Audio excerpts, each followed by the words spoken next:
ویسے ہی آپ اعوذ باللہ من الشیطان الرجیم کا ورد کر لے صبح و شام 100 مرتبہ، یقین کر لے شیطان آپ کے مقابلے میں ضعیف و کمزور ہو جائے۔ اور جب وساوس خیالات شیطان کے زیادہ ہو جائیں تو آپ فوراً اعوذ باللہ من الشیطان الرجیم لا حول ولا قوت الا باللہ پڑھ لیں۔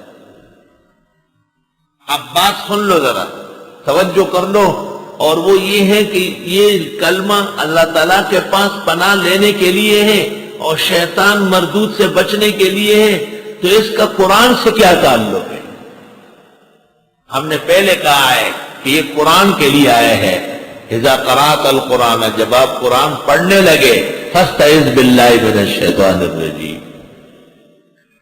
اصل میں ایک مجمل جواب جامع یاد رکھو، وہ یہ کہ دنیا کے اندر جتنے قبائح ہیں اور دنیا کے اندر جتنی ضلالات اور کفریات ہیں، ان سب کے لیے جو مداوع کامل ہے وہ قرآن مجید ہے۔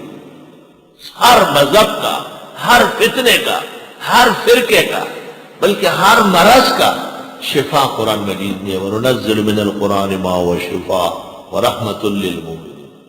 آپ اچھی طرح سمجھ لیں۔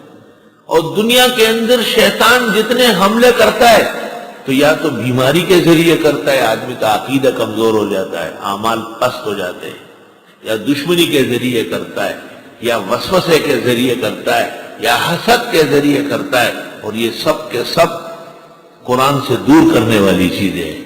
ان تمام چیزوں کے اندر آدمی قرآن سے دور ہو جائے گا۔ کتنے لوگ ہیں وہ کہتے ہیں کیا مطلب ہے دورے تفسیر کا؟ تفسیر تو لکھی ہوئی ہے، ترجمہ تو لکھا ہوا ہے، کئی جلدیں بھری پڑی ہے، اب دیکھو شیطان ان کو یہ سکھا رہا ہے۔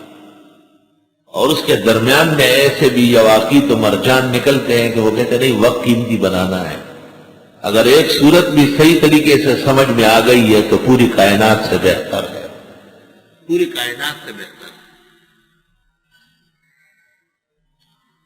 اللہ اکبر۔